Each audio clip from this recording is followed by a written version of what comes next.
I don't want to be speaking to this camera. I don't want to be speaking to you, but you know what?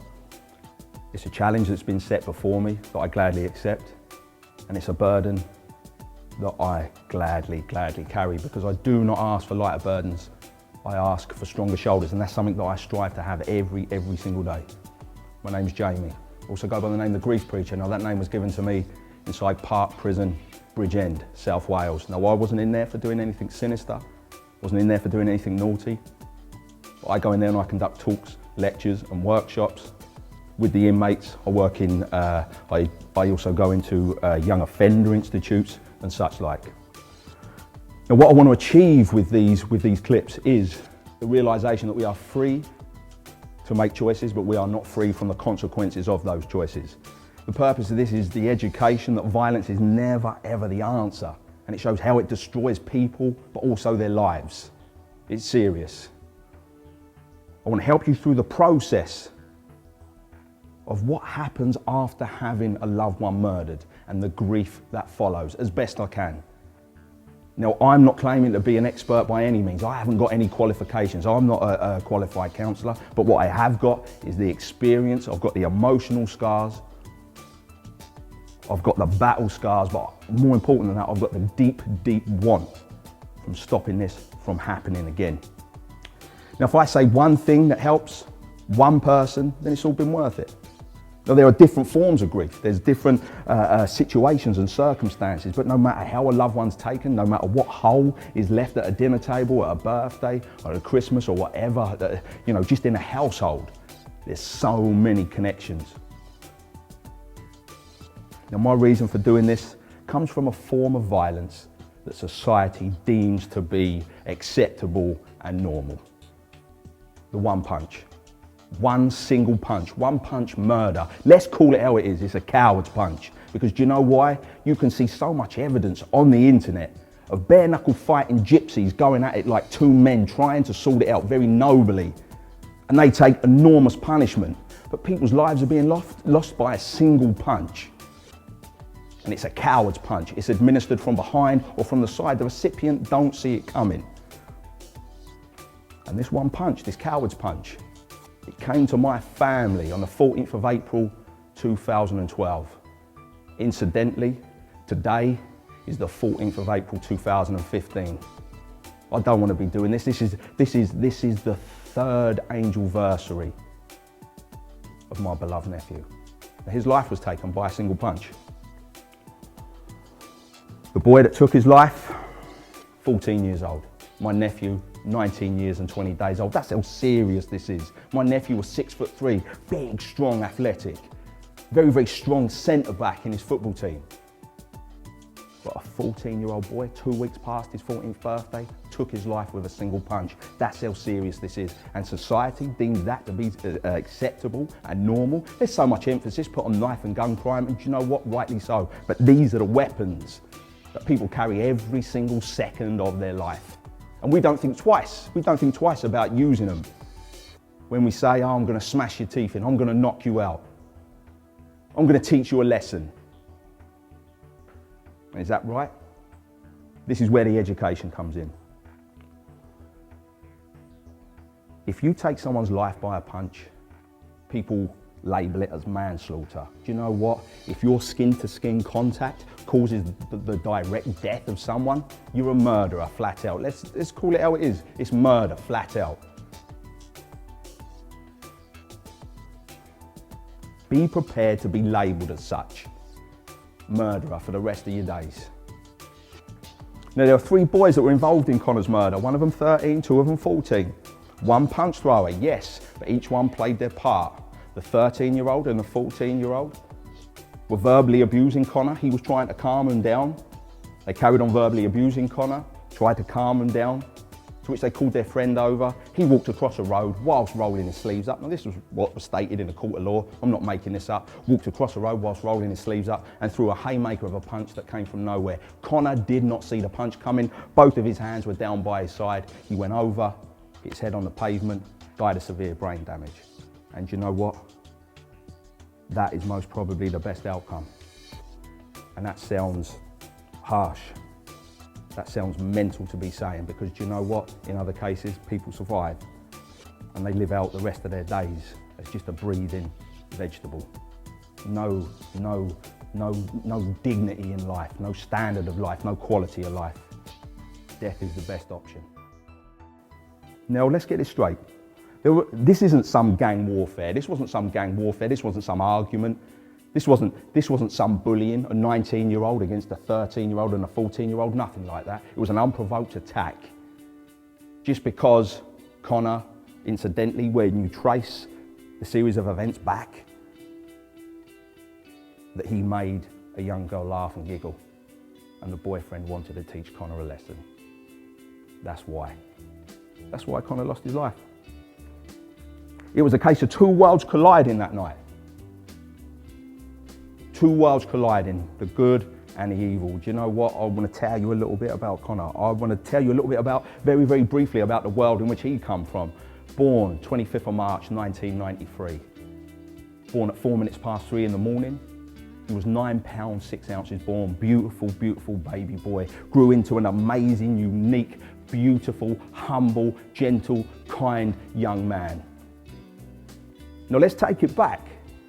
Let's kind of give it like for like to when Connor was the age of the murderer. Let's call him what it is, the murderer. 14 years old. What was Connor doing at his 14th birthday? He had friends over to stay. He had a sleepover. They was making homemade pizzas, drinking cherry coke, watching films.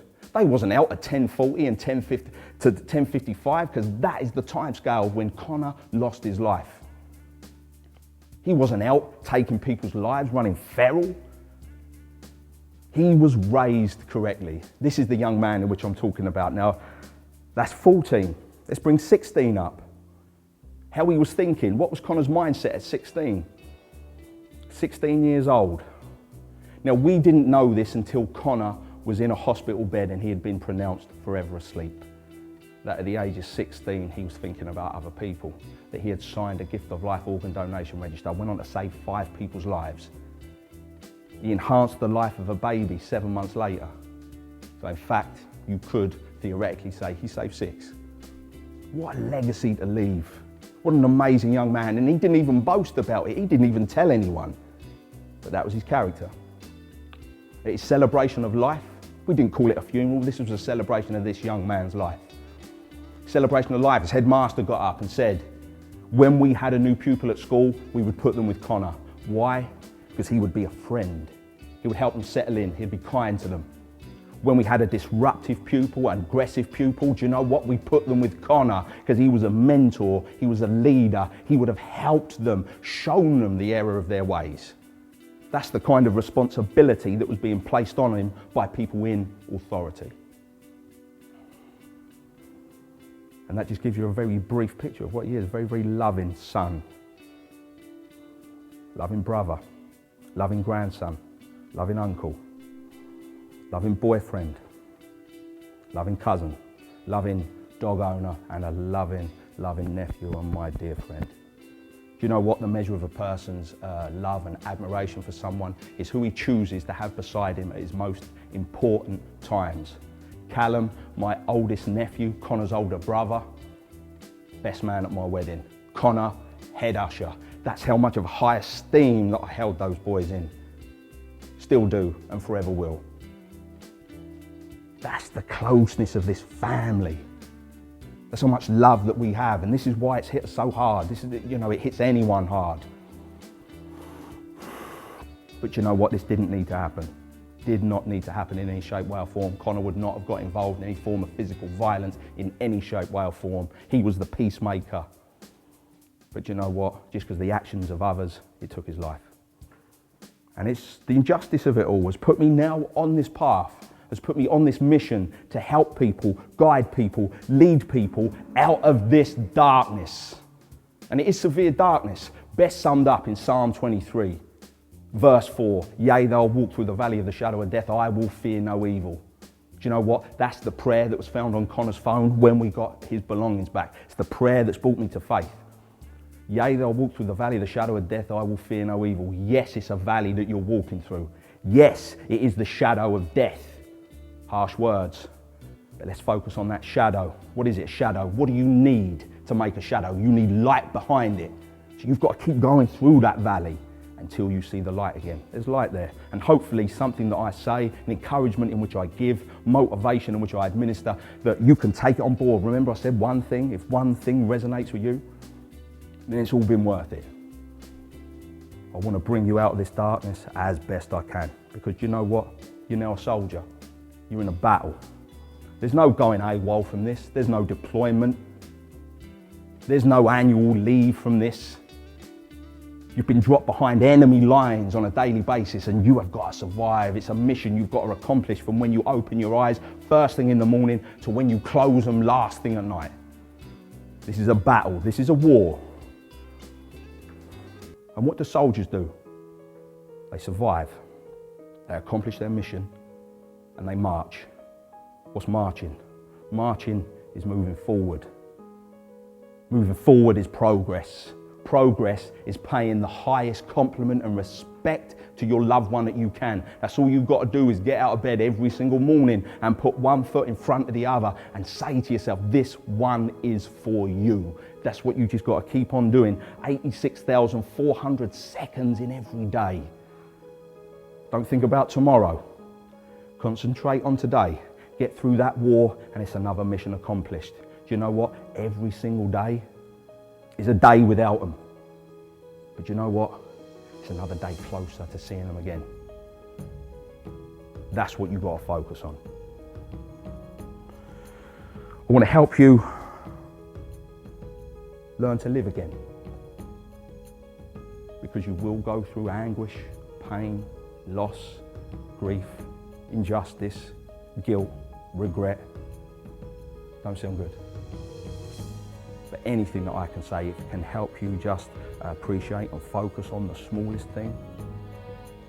From the smallest things, from the smallest the smallest acorn, mighty oaks grow. From the smallest thing, massive things can happen. Now again, I want to state I've got no qualifications for this, but I'll explain things a little bit differently. Of course you've got the 5 states of grief, and they say that it's denial and isolation. First one, be on your own by all means. Grieve as you want to grieve, but do not shut people out. There's the anger. Of course you will have anger, but you know what? Channel it in the right way and it can help you get to where it is you want to get to pay your loved one the ultimate respect and honour. Bargaining. You'll say the what ifs, the whys, and that's normal. Then you'll have the depression. That's normal, but know that there is light at the end of that darkness, please. And then the last one, they say, the stage is acceptance. Do you know what? You will never, ever, ever accept what has gone on, and I don't expect you to. There's no acceptance. Do you know what you do? You cope with it. You learn to live with it. You become more battle hardened. There's no acceptance. You just learn to live with it. You learn to cope. That's what it is. Now, I'd like to take this opportunity to do an angel roll call in the best respect I can.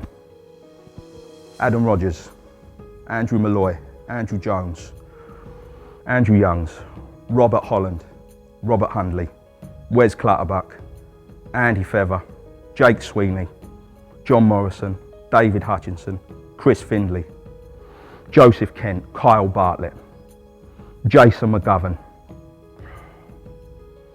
Matthew Welford, Simon Mitchell, Mark Hurren, Ray Cannon, Stephen Castaglione, Glenn Hitchens, Anthony Clark, Kevin Harrison, Shane Lee, Neil Hanna, Scott Shared, Christopher Monk, and Connor Charles Edward Saunders. Every single one of them taken by a single punch. And do you know what? That's not all there is. And I'm really sorry for leaving names out, but do you know what? I just want you to know that every single one of them names, said and unsaid, my love, my best wishes and my blessings go to you and your family. Soldiers, this is where your mission starts. So arm up, fall in, at ease. Tomorrow we march again.